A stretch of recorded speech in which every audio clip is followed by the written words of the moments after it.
السلام علیکم حضرات۔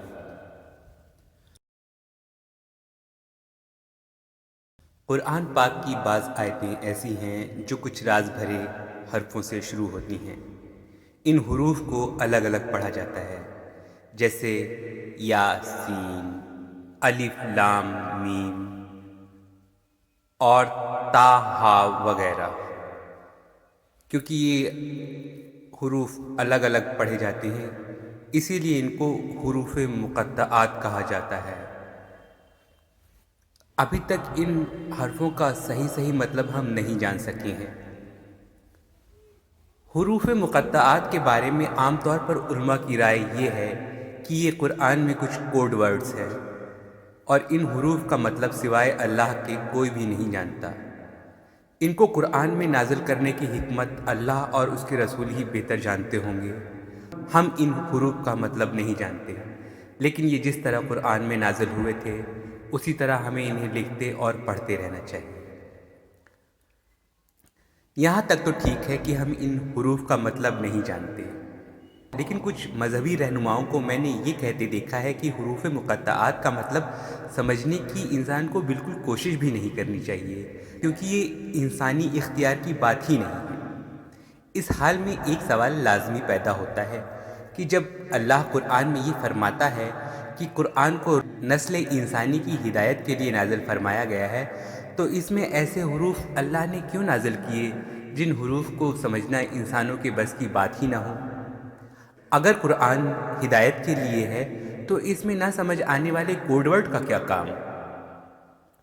اس بارے میں نے مولانا اسرار احمد رحمۃ اللہ علیہ کی ایک تقریر سنی تھی کہ نبی صلی اللہ علیہ وسلم کے زیادہ تر صحابیوں نے بھی حروف مقطعات کی کوئی تشریح نہیں نکالنے کی کوشش کی، اور تمام علماء کا اسی بات پر اجماع ہے کہ ہم ان حروف کا مطلب نہیں جانتے، لیکن انہیں یہ سوچ کر قرآن میں پڑھتے رہیں کہ ہمیں نہیں، پر ہو سکتا ہے ہم سے آگے آنے والی نسلوں میں ان حروف کے معنی سمجھنے والے لوگ بھی ہو جائیں اور کچھ نئے راز کھل جائیں۔ اس لیے ان حروف کے ساتھ ہی قرآن کو نئی نسلوں تک پہنچایا جاتا رہنا چاہیے۔ لیکن ایسا بھی نہیں ہے کہ ان حروف کی تشریح کرنے کی صحابہ کے زمانے میں کسی نے کوشش بھی نہیں کی۔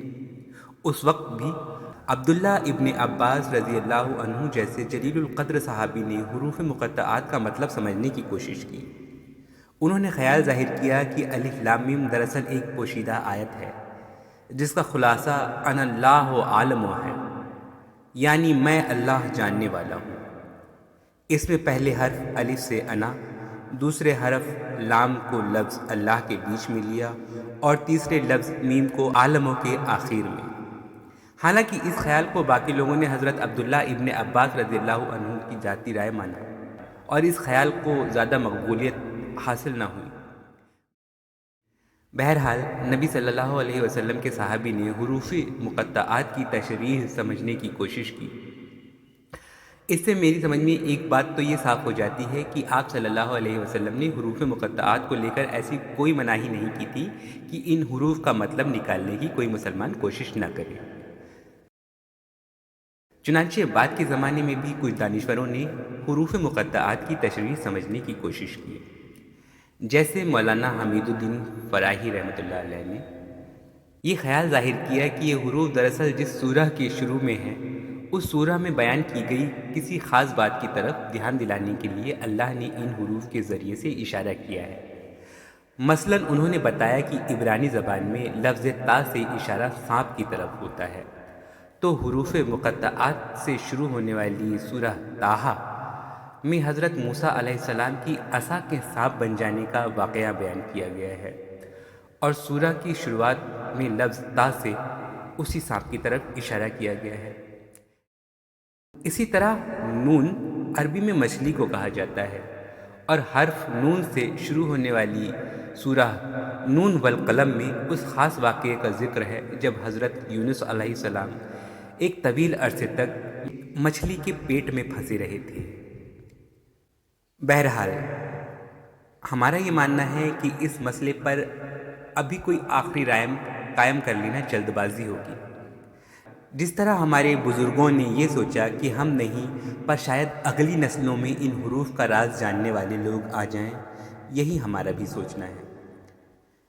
ہم نے یہ جانا ہے کہ اس سے پہلے بھی قرآن پاک کی بہت سی آیتوں کے راز ہم سے پہلے کے لوگ نہیں جان پائے تھے، جیسے فرعون کی لاش کس طرح بچی ہوئی ہے۔ اس بات کو 100 سال سے پہلے قرآن میں پڑھنے والے لوگ نہیں سمجھ پاتے ہوں گے۔ انسان کی پیدائش لوتھڑے یا جوگ سے کس طرح ہوئی، اس بات کو آج کے زمانے سے پہلے کے مسلمان قرآن میں پڑھ کر کس حد تک سمجھ پاتے ہوں گے۔ لیکن وہ قرآن کو جس کا تس آگے بڑھاتے رہے، اور ترقی زمانہ کے ساتھ ہم قرآن کے ان رازوں کو بہتر ڈھنگ سے سمجھتے گئے۔ تو بے شک حروف مقطعات میں بھی کوئی ہدایت ہی پوشیدہ ہے، جو شاید بعد کے زمانوں کی ترقی کے ساتھ انسانوں کو سمجھ میں آ جائے گی۔ لیکن بعد کے زمانے کے لوگوں کو ان کے پیچھے کا راز بھی تبھی پتہ چل سکتا ہے جب حروف مقطعات کو سمجھنے کی کوشش کرنے والوں کی مخالفت نہ کی جائے۔ قرآن پاک میں اللہ بار بار اس کی آیتوں پر غور و فکر کرنے کی دعوت انسانوں کو دیتا ہے، لہٰذا یہ سوچ پالنا کہ حروف مقطعات کے مطلب ڈھونڈنے والا شخص مذہب کے حساب سے کوئی گستاخانہ عمل کر رہا ہے، یہ سوچ پالنا درست نہیں ہے۔ یہ جانکاری اگر آپ کو اچھی لگی ہو تو آپ دوسروں تک بھی پہنچائیں، اور اگر آپ کا کوئی سوال ہو اور آپ تک میری یہ بات پہنچی ہو تو آپ اپنا سوال کمنٹ میں لکھ سکتے ہیں۔ اگر مجھے سمجھ میں آیا کہ ان پر بھی ایک ویڈیو بنانی چاہیے تو میں ویڈیو ضرور بناؤں گا۔ شکریہ۔